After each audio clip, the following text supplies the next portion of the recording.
When someone vanishes in the wilderness, we call search and rescue. Imagine dogs and helicopters, grid searches, and happy reunions. But those who work SAR know the truth. The forest rarely gives up its lost easily, and sometimes what it does return is not what anyone expected to find. The three officers in tonight's stories have decades of combined experience. They've tracked missing children through blizzards, covered bodies from avalanche chutes, and sat with grieving families at trailheads in the cold, small hours. They are not superstitious. They are not easily shaken. But each of them encountered something on a routine call that defied every protocol, every survival manual, every rational explanation. Theron Huddleston found a body in the Cascade wilderness that was still physiologically active, though it had been dead for days. Kinsey Laramore rescued a missing boy from a cave system that geological surveys swore didn't exist. A cave whose walls were lined with the names of the lost. And Bram Laskin, a veteran incident commander, followed a breadcrumb trail of his own possessions into a part of the Adirondacks that seemed to have been designed specifically to lure him. These are their field reports, shared here for the first time, so settle in, dim the lights, and listen. Because the next time you hear a distant shout on a trail, you might not want to answer. My name is Theron Huddleston. I'm a search and rescue volunteer attached to the Skagit County Sheriff's Office in Washington State, and I've participated in over 200 missions in the North Cascades. From finding lost mushroom pickers to recovering the remains of climbers who fell into crevasses, but nothing in my training or experience prepared me for what we pulled out of the Devils. Elbow drainage on November 17, 2023. The call came in just after dusk. A hiker had reported finding an unresponsive man off trail near the Boulder River, about 6 miles in from the trailhead. And due to the lateness of the season and the incoming storm, they were launching a rapid extraction. I was part of a 4-person hasty team that included a paramedic, a climber, and a canine handler. And we moved fast up the flooded trail, our headlamps cutting weak tunnels through the freezing rain. We found the reporting hiker huddled under a tarp, nearly hypothermic, and he pointed us toward a steep draw choked with devil's club and fallen cedar, whispering that the man he'd found had been dead for a while, but something was wrong with the way he was lying. Like he'd been arranged. We pressed into the draw, and the dog, a seasoned German shepherd named Valor, started whining about 50 yards in, not alerting, his tail tucked, which the handler said she'd never seen before. Then our lights hit the body. It was a male, maybe 40, dressed in a faded flannel and canvas pants. No pack, no ID. Lying on his back on a flat slab of moss-covered granite, with his arms folded neatly across his chest and his eyes closed. Not the sprawled collapse of a hiker who'd fallen and succumbed to exposure, but the deliberate funeral parlor pose of someone who'd been laid to rest. The paramedic knelt to check for vitals, knowing it was protocol, even though the body was clearly deceased. And when he lifted the man's eyelid, he recoiled so hard he slipped on the whetstone. The eye beneath was not decomposed, not glazed over with the milky film of death. It was bright, alert, the pupil dilating and contracting as if tracking the light, and the iris was an impossible shade of gold with a vertical slit. Like something reptilian, like a snake's eye in a human face. I called it in on the radio, and the voice that came back was not our dispatcher, but a deep, slow, resonant tone that said, "Let him lie, Theron. It's not yours to take," before the channel dissolved into static.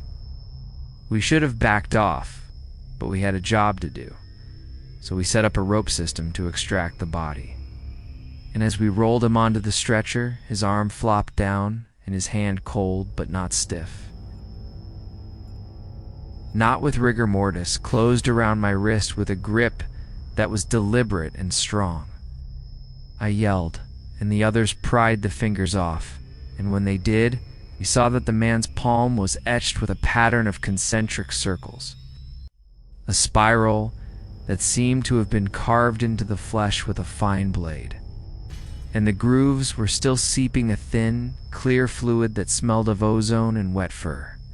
We carried him out anyway, a 6-mile slog through the freezing rain. And every time we stopped to rest, I could hear a soft, rhythmic sound coming from the body bag. A sound that the paramedic later described as a cat purring underwater. At the trailhead, the coroner's van was waiting, and when we unzipped the bag for the transfer, the body was gone. Not stolen, the bag was still sealed, still strapped to the stretcher, but empty, containing only a pile of dry leaves and a single unbroken human tooth, a canine. With a spiral carved into the enamel, the coroner was furious, accused us of losing the remains, but the 4 of us saw what we saw. And Valor refused to eat for 3 days afterward, just lay in his crate whimpering. I've since learned that the Devil's Elbow drainage has a history. 7 other SAR teams over the past 40 years have reported finding bodies in that same draw that later disappeared from body bags or morgue coolers, always leaving behind a single tooth and a pile of autumn leaves. The official explanation is equipment error or misidentification due to stress, but I know the truth now. I've resigned from SAR. The forest doesn't just take people. Sometimes it replaces them with something that wears their shape. And when that shape is disturbed, it returns to the undergrowth to wait for the next hiker who'll stumble off trail and make the same mistake I did, reaching out a helping hand to something that never needed help in the first place. Kinsey Laramore here. I'm a SAR K-9 handler with the Colorado Search and Rescue Association. It's based in Summit County, and in February of 2025, I was deployed with my bloodhound, Whistler, to locate a 9-year-old boy named Elias Trujillo, who had wandered away from a family snowshoeing outing near the Eagle's Nest Wilderness. The boy had been missing for 6 hours. The temperature was dropping to negative single digits, and the window for a successful live find was closing fast, so we were moving fast. A grid of volunteers and deputies pushing through waist-deep powder beneath a sky so clear and cold the stars seemed to crackle. Whistler caught a scent about a mile from the family's last known location.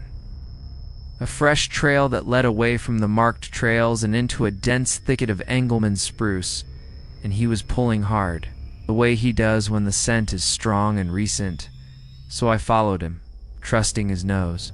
The trail wound deeper into the backcountry over a ridge, and then down into a bowl I didn't recognize from any topo map, a hidden valley that the satellite imagery had missed, ringed by cliffs and filled with an unnerving stillness. The snow, pristine and unbroken, except for a single set of small footprints leading straight across the bowl toward a rock face. The footprints ended at a narrow fissure in the cliff, a slit barely wide enough for a child to squeeze through, and from inside came a warm draft of air that smelled of wet limestone and something else. Something organic and sweet like honey and decay. I shined my headlamp into the fissure, and I could see a cave beyond, a horizontal passage that opened into a chamber.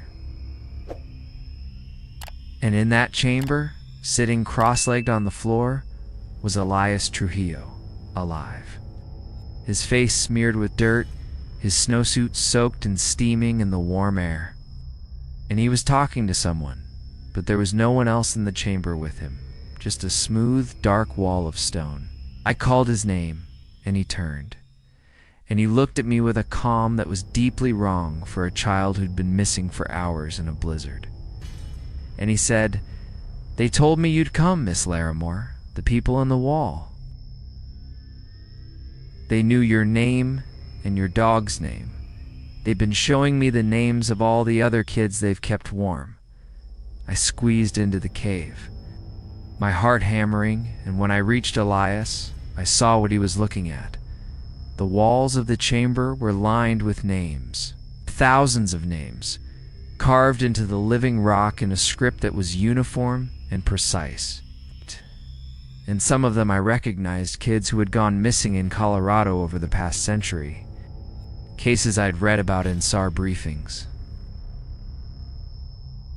Old cold cases, children who'd vanished without a trace.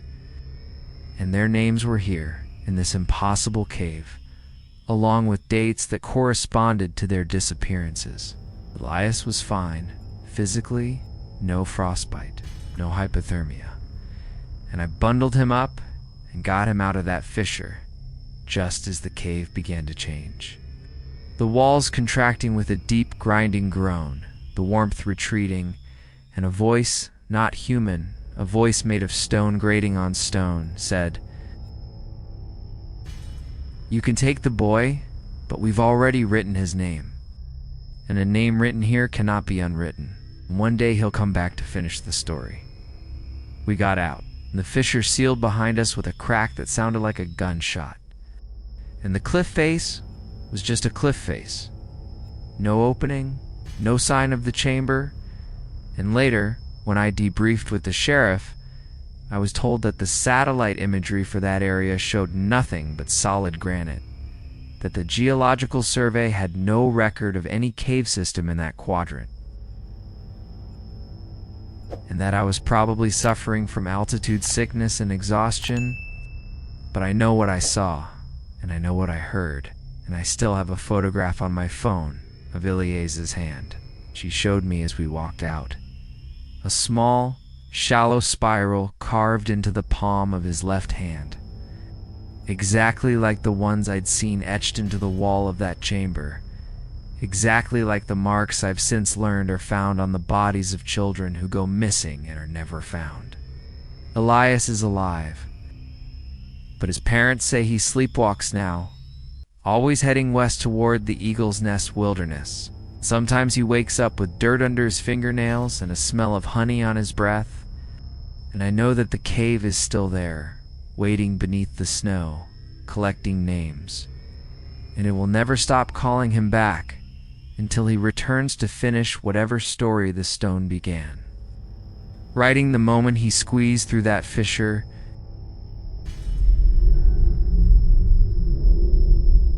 Bram Laskin. I'm a retired U.S. Coast Guard rescue swimmer who transitioned into wilderness SAR and eventually became the incident commander for the Adirondack Park's busiest search unit, and I've directed more ops than I can count. From lost toddlers to the recovery of bodies from plane crashes. But my last call, the call that made me walk away from the profession entirely, occurred on October 29, 2024. When a solo hiker named Marcus Thiel triggered his emergency beacon in a remote section of the high peaks known as the Cold River Loop. The beacon coordinates put him about 8 miles in, off trail, in a drainage that I knew well because I'd hiked it myself dozens of times and had personally built 2 of the cairns that marked the approach route.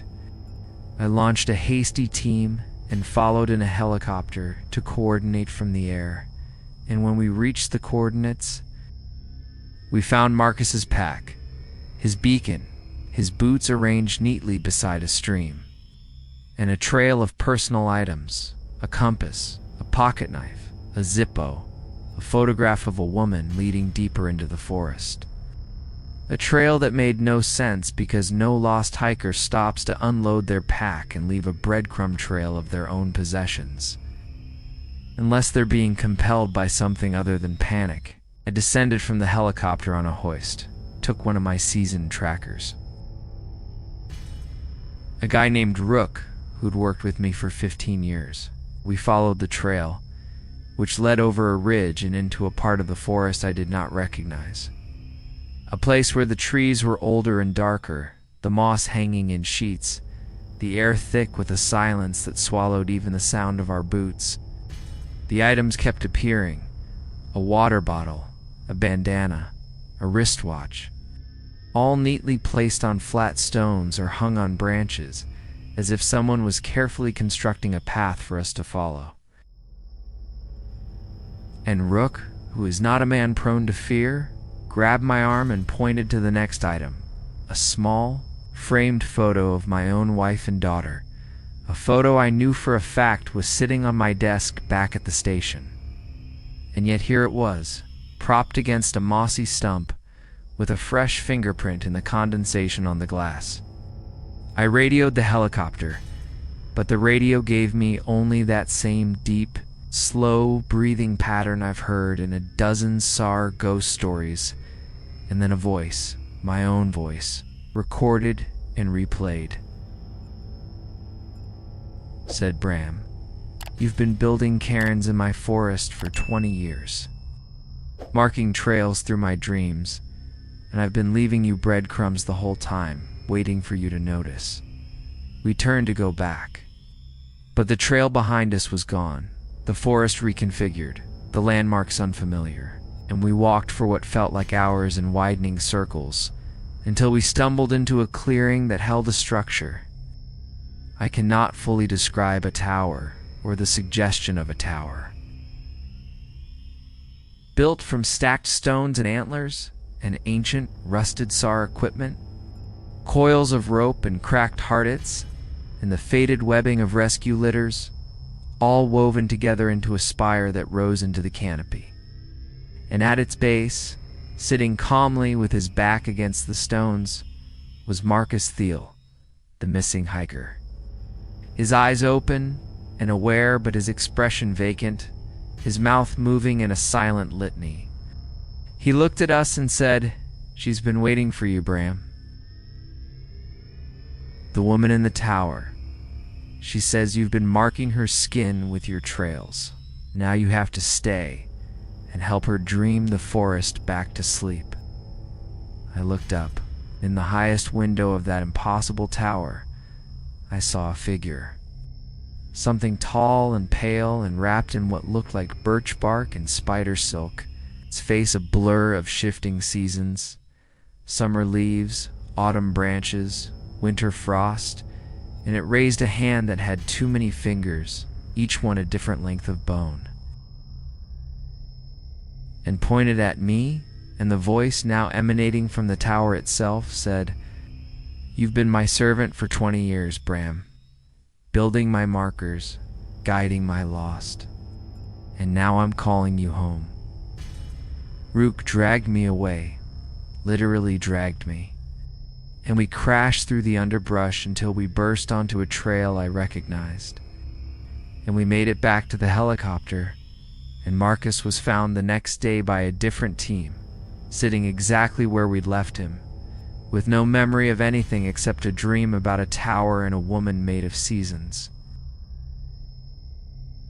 I filed my report, resigned my commission, and moved to Florida, where the land is flat and the forests are tame and there are no stones to stack into cairns. But last week, a package arrived at my new home, a small flat stone, smooth and river-worn, with a photograph of my family pressed into its surface, and on the back, carved in a fine, spiraling script, the words come back. Bram. The trail isn't finished. I know now that the forest doesn't lose people, it collects them, one cairn at a time. One trail marker at a time, and I spent 2 decades unknowingly helping it map its territory. The least I can do is warn the next generation of SAR officers. When you mark a trail, ask yourself who you're really marking it for. Theron Huddleston found a body that wasn't dead and lost it to the Cascade undergrowth, but gained a spiral-carved tooth in the knowledge that some recoveries aren't meant to be completed. Kinsey Laramore rescued a boy from a cave that existed only for the lost, a cave that had already written his name among hundreds of others, and now watches that boy sleepwalk back toward its embrace.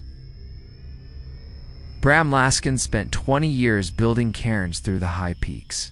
It's only to discover he'd been working for the very force that gathers the missing, a dreaming woman in a tower made of rescued equipment and seasons. These 3 officers have since left the field, but their stories remain. Whispered among the ranks of SAR volunteers at late-night briefings and in the backs of rescue helicopters, when the radios go silent, the wilderness is not just a setting, it's a participant, patient and ancient intelligence that interacts with those who enter its deepest places. If you've ever felt a trail shift behind you, or seen a cairn where none should be, or found an item that belonged to you in a place you've never visited, tell us in the comments. These accounts may be fictional, but the fear they tap into is real and universal. I'm your host at True Terraphiles. If you want more stories from the edge of the map, subscribe and ring the bell. We release a new collection of American horror every Saturday night. Until then, stay on the trail, mark your waypoints, and never, ever follow a breadcrumb trail of your own belongings into the trees. The forest might be leading you somewhere you can't return from.